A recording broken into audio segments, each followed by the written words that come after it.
My daughter got a C grade and we celebrated. We celebrate successes, but why not failures? And that's the conversation I had with my 9-year-old daughter yesterday, Kyra. When she came back from school, she was quite distraught. She hadn't gotten, according to her, great grades in some subjects. And this coming after the fact that last couple of weeks she's been getting up early and spending extra time studying maths with me. She gets up 1 hour early, and the first thing she does is that she studies maths with me. And after having done that for the last 3 weeks, to get this result didn't connect with her. And she was quite distraught, quite upset. And she came back, she had a chat with my wife, she sat down, she had a chat with me, and she said, why is this happening? Life is not fair. And I just looked at her, and the first thing I told her is, okay, first things first, how do you want to celebrate? Do you want to go out and have ice cream? Do you want to play a game? What do you want to do? And she was a little confused. And then we had this chat where I shared with her what I honestly felt. And what I told her was the fact that, because you've got a C grade in this subject, you now know what you want to do. You now have clarity and something that you want to do. So I asked her, I said, how does this make you feel? And she said, I'm not feeling good about it. I said, what do you want to do about it? And her instant response was, I want to get a B next time. I said, there you go. You have a goal. I said, okay, do you know what you need to do to get a B? She said, I don't know. And took a little bit of prodding, but finally she did come up with some of the things that she felt she needed to do differently to get a B. And I could instantly see her body language changing. And I shared with her that failure is an opportunity for you to reset a goal and have an aspiration that you can work towards. And that's a moment to celebrate. So I'm really excited about Kyra now having that goal and putting that into action over the next couple of weeks. I'll keep you posted on how that goes. But I wanted to share this with all of you to ask you this question. When was the last time you celebrated a failure, saw that as an opportunity, set a goal for yourself? Let's not just celebrate successes. Let's also celebrate failures. Have a good day, everyone. So beginning of this year, I rediscovered my passion for reading and finished 3 books in 15 days and 3 books that I really, really enjoyed. One of them was Will by Will Smith, his autobiography. And one of the things that stood out for me in the book I wanted to share with you, a section of the book talks about his dealing with his success and then his failure and success and the ups and downs that many of us go through. And there's this line where he says, be nice to people on your way up because they're the same people you will meet on your way down. And that just hit me like a ton of bricks. And it really resonated with me because we all go through ups and downs in life. And sometimes when we're on a high, when things are going good, I know I have been in a space where I've been insensitive to certain people and too consumed by my own space, my own growth, my own ego. But this was a really, really powerful message. Be nice to people on your way up, for they're the same people you will meet on your way down. So keep that in mind. Let's be sensitive and have fun. Enjoy your roller coaster. So I was having a conversation with an old friend who I recently met after a long time. And he was generally sharing with me his dilemma of trying to figure out what he really wants to do in life. A common conversation I find myself in as a coach. So right in the middle of the conversation, he just stops talking about himself and he says, Gatik, you're so lucky to have found your passion so early on in your life.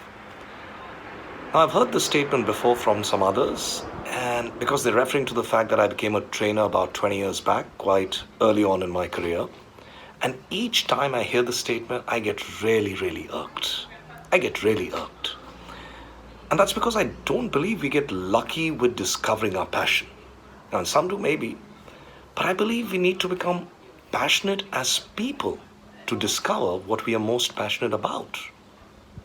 So I became a trainer 20 years back, and I'd like to believe I found passion in it and kept putting my passion into it till I created a path within that space for myself. Only now knowing what I'm truly passionate about. And although, through my journey as a facilitator, as a coach, as an entrepreneur, there are many other things I had to do. team management, stakeholder management, client management, sales and business development, entrepreneurship, and everything that comes with it, mentoring and coaching, making business cases, developing content, creating strategies, number crunching, etc., etc., etc. And I'd like to believe that each thing that came my way, I decided to find passion in it, enjoy it.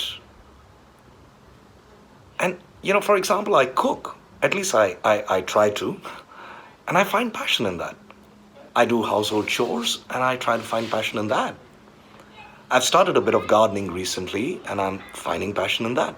I can go on and on and on. And the point really is that there's so many things today that I can feel passionately about. And there are very, very few things that I don't like doing or that I'm not passionate about. And yes, what this has helped me with is really fuel a lot more into my biggest passion, enabling transformation in people, which for me has now moved on from just being a passion to a purpose. So I know that all my passions will not become my purpose, but the more passionate I am, the easier the path to my purpose becomes.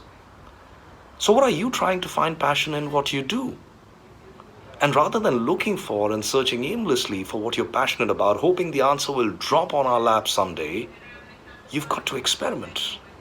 But experiment with the right intent and with positivity to see if working on that thing with passion helps you discover what you're passionate about. And know for sure that not every passion will become your purpose.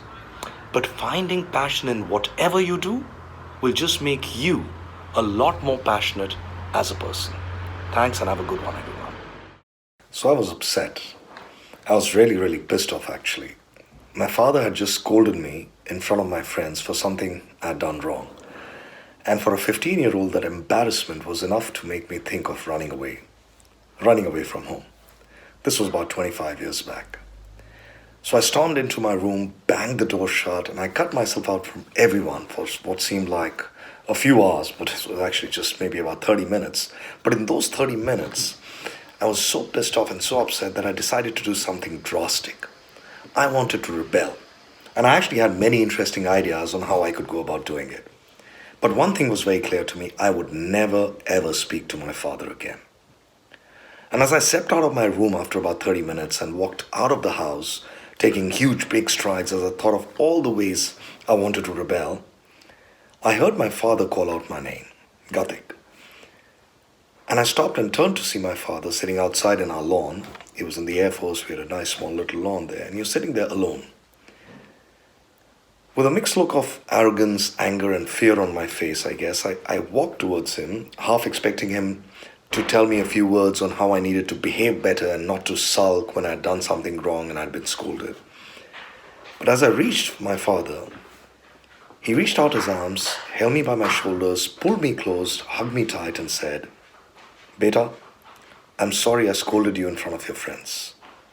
It was wrong of me to do that. I'm sorry."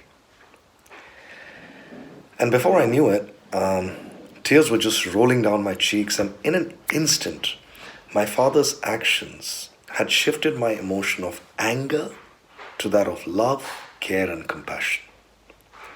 Needless to mention, I stayed home that evening with Dad, and obviously I never ever ran away. So today, when I get unfairly upset with my daughters, or I say the wrong things to someone, or I do something wrong which I realize, it takes me just a moment to apologize.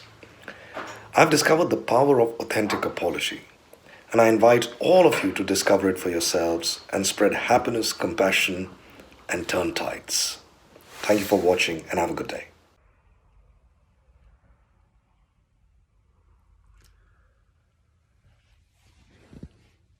Those are my sources of inspiration, right behind me, right behind my desk. Some of my favorite books and some of the characters that inspire me whenever I need that inspiration.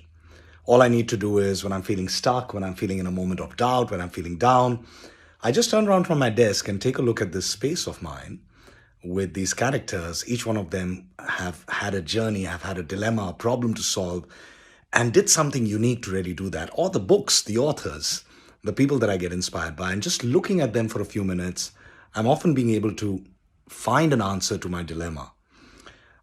So that's really my way of finding inspiration or creating inspiration for myself, rather than just waiting for inspiration to strike.